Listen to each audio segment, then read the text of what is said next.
Welcome everybody to SPS Connect, to this presentation here at SPS Connect. My name is Christopher Anhalt. I work as Business Development Manager for Sofitng Industrial, and today I'll speak about data integration for Industrial IoT. I'm glad you found your way here to this presentation, and I hope you'll find the next 15 or maybe 20 minutes interesting. Before I start, my slides are available for everyone, so I guess there are ways for you to reach out via the SPS Connect platform, or you just send me an email. That's christopher.anhalt@sofitng.com. You'll find that email address on the final slide at the end of my presentation.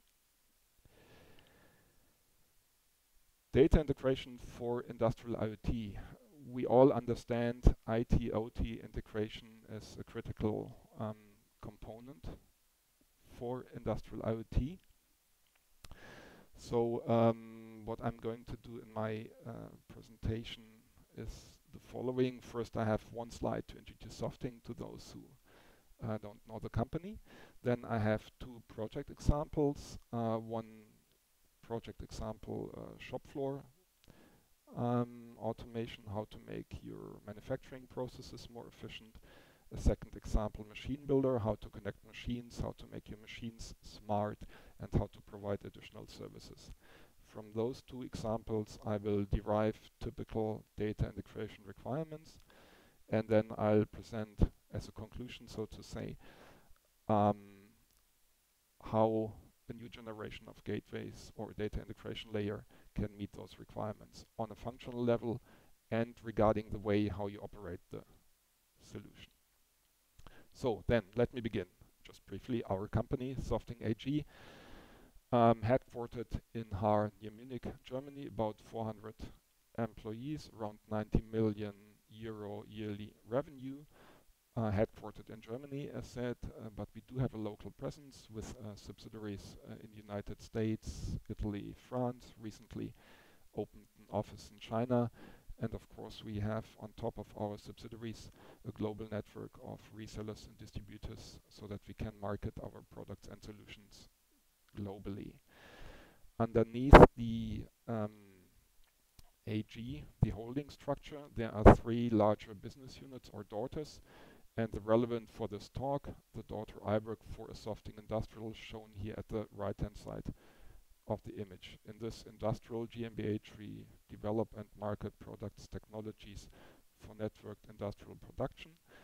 And there are two strategic relevant product families. One, data flow, products that are deployed usually in the process industry, what we sometimes call horizontal integration, a lot of legacy that needs to be connected. And the second product family, data feed, which is covering vertical integration or IT-OT integration, certain focus on factory automation, but of course there are also requirements and needs for vertical integration inside the process industry. So I'm business development manager basically for our data feed business. The first example, automotive industry.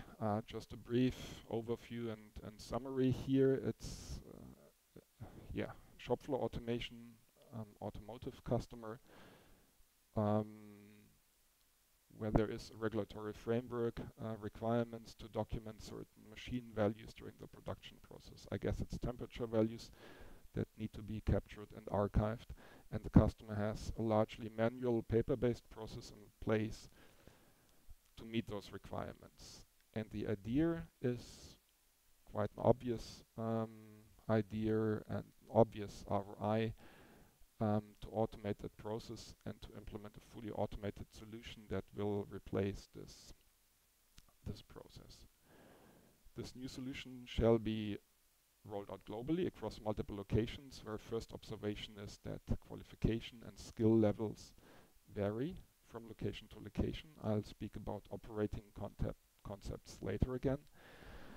And overall, I guess it's a typical shop floor situation regarding topology. I have a next slide in the sense that there is a demilitarized zone and you have certain security requirements, for example. Context for this project is clearly that the data integration layer or connectivity shall be designed such that it can be reused for additional applications in the future. And the customer already has selected a cloud platform to deploy this solution, and cloud services shall be used to manage the edge components, the software modules on-prem. So here's the image for the network architecture. Yeah, as already mentioned, the cloud platform has been selected. At the bottom you have your equipment. It's typical brownfield situation, in that case mostly Siemens, PLCs, a couple of others. There is an idea maybe to connect additional sensors during the project and in the future. So above that, or these machines are inside the automation network where a gateway needs to be installed, because this network does not have direct connection to the internet.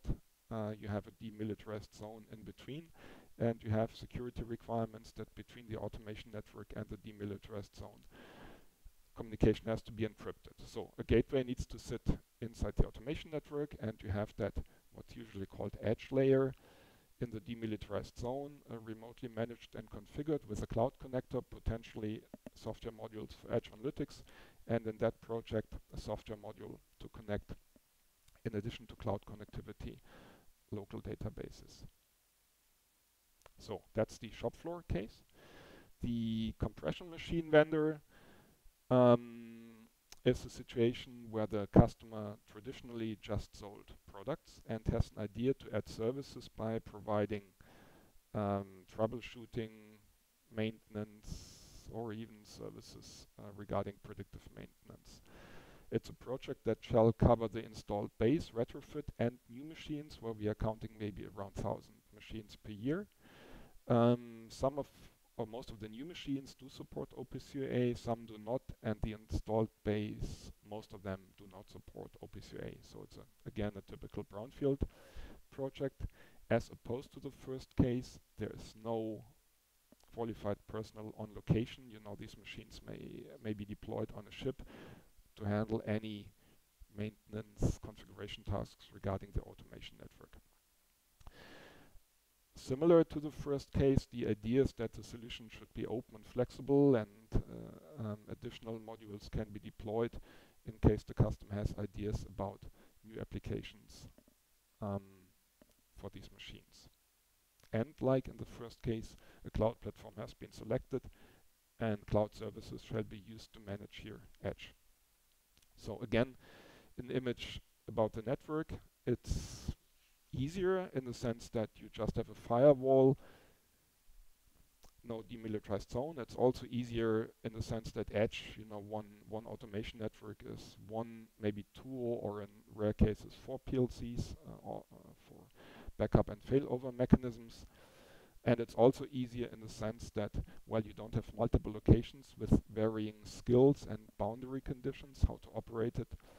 You define that for the remote machines. Okay, so that's the second customer case, connected machines.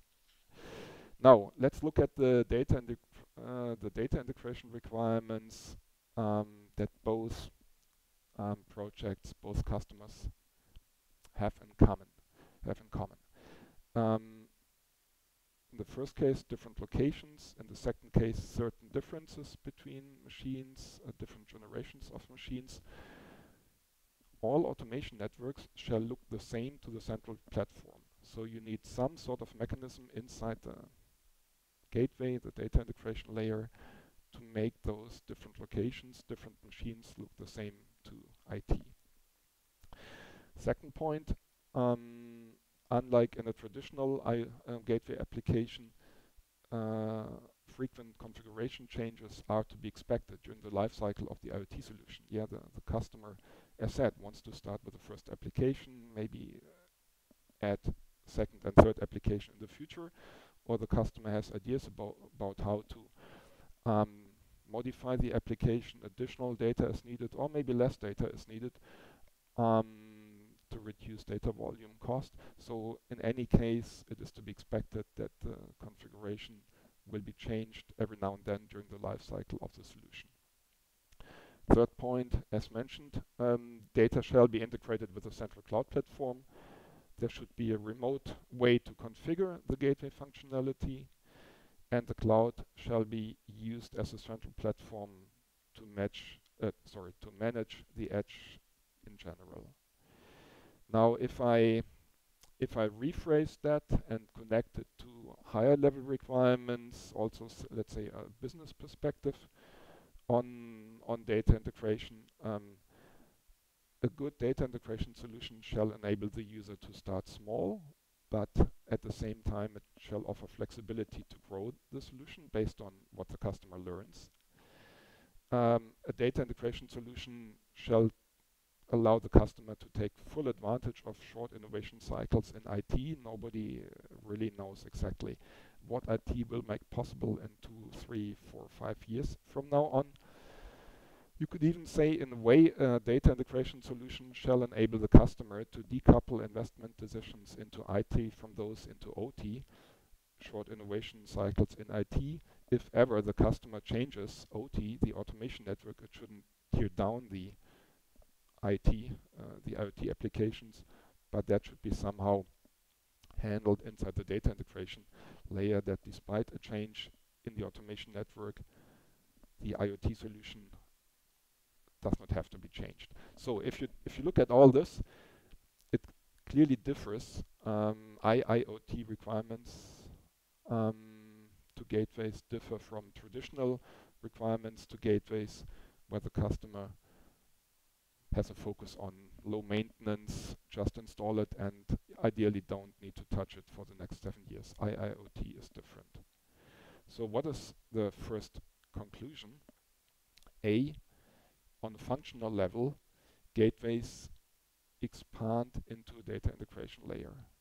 Yeah, you can distinguish between different functional capabilities. The first one, that is probably the traditional gateway capability. You can connect to PLCs and to sensors, and you convert these proprietary protocols of these devices into something that's easy to connect to for IT. Second, you want to aggregate data. You have potentially many data sources. In many situations, it's easier for IT if data from multiple sources is integrated in a single server, and IT needs to connect to a reduced number of server interfaces.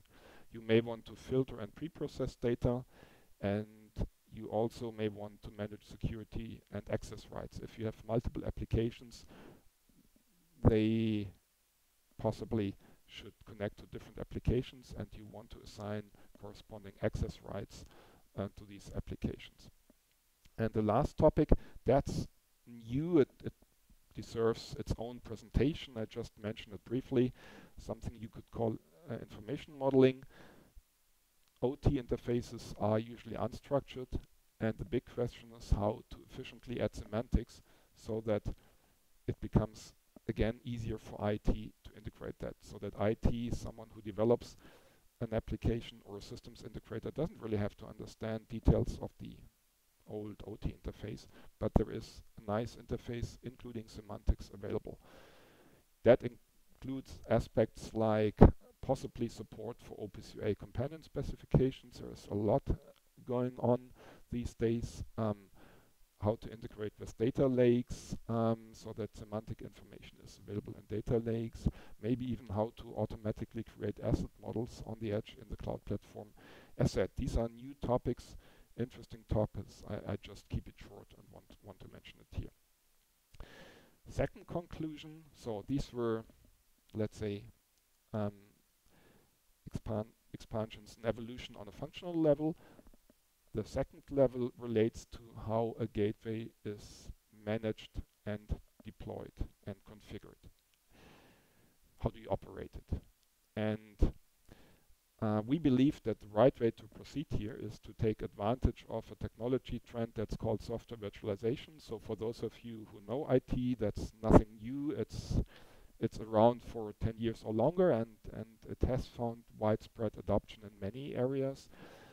We see it also now here in IoT and industrial IoT. It basically means that you make software available in a modular way. The standard technology here, the most common one, is so-called Docker technology, which allows users to deploy these software modules flexibly on standard hardware. That's one of the implications here. So standard hardware for edge could be IPCs, could be a rack system. Virtualization makes it super easy to deploy software on standard hardware. And you have a range of standard tools, maybe Kubernetes as the most common, most famous one, to manage such a software architecture, such Docker containers. And this is interesting now for us, for Industrial IoT, because this technology has been adopted also by the large cloud platforms. It's also relevant if you as a customer decide not to use cloud. As said, you have standard tools how to manage that work independently from cloud platforms, but it's in particular relevant because the leading cloud platforms, and notably the two biggest one, I guess currently, which are relevant for industrial IoT, Microsoft Azure and AWS, both support Docker container for the edge services. In the case of Microsoft, it's called Azure IoT Edge. In the case of AWS, it's called IoT Greengrass. And that's, so to say, the background why we clearly believe that providing gateway functionality in this form is the right way to proceed. You can leverage cloud services for edge, standard services for edge, also to manage your gateway functionality or your data integration functionality. Yeah, to summarize that, at the left-hand side in this image, you see the way how we at Sofitng traditionally did business. You have a device, you deploy a gateway, you connect it locally in one location, maybe to a SCADA system, HMI system. At the right-hand side, you see now cloud or central platform, which is becoming relevant for the new industrial IoT solutions, where it's common knowledge that cloud alone is not enough. You need to deploy edge. And if you look at this image, it's quite obviously that there's potential to optimize that by using the technology, as said, Docker container, virtualization, and deploy gateway functionality on the edge. Manage it as an edge component. So you can deploy it on standard hardware. You potentially can eliminate even a hardware layer in your application, depends a bit on your network topology and policies. But really the main advantage is it becomes manageable by IT, by the standard code concepts and processes which are in place for managing edge, and it helps customers to set up efficient operating concepts for solution. Yeah, I'm not saying that this is immediately easy for every single location, depending on let's say skills and knowledge. There may be obstacles that need to be overcome, but you have certain obstacles, questions in any case, and we believe standardizing here on this approach, standard hardware, potentially managing the software layer completely by a central platform, not having to rely on local skills. In many situations, that's really the way to proceed and to move forward. So that's, in a nutshell, the key message here. I guess I'm allowed to show one slide about our Sofitng products. So that's not theory. When I speak here about gateway as Docker container, it exists. Yeah, we released earlier this year a first commercial version of our so-called Edge Connector Siemens. I'm not going to read this entire slide. It's a Docker container which can be deployed on any environment that supports Docker container. And the usual application is, as outlined, in combination with cloud platforms where you have components then running on edge level 2, like a Microsoft OPC publisher, an AWS IoT Sidevoice connector, where we seamlessly integrate. It comes with a local configuration interface. You don't need to configure it remotely, but it also offers an API which enables remote configuration wherever this is relevant and offers benefits. So this exists for Siemens, S7, 1500, 1200, 400, 300. We just released another version of such a connector for Sinomeric 840D machines, and we have more in the pipeline. Okay, this finishes my presentation. I guess 20 minutes are over. Thank you very much for taking your time. And as said, you have my email address here, christopher.anhalt@sofitng.com. I would be glad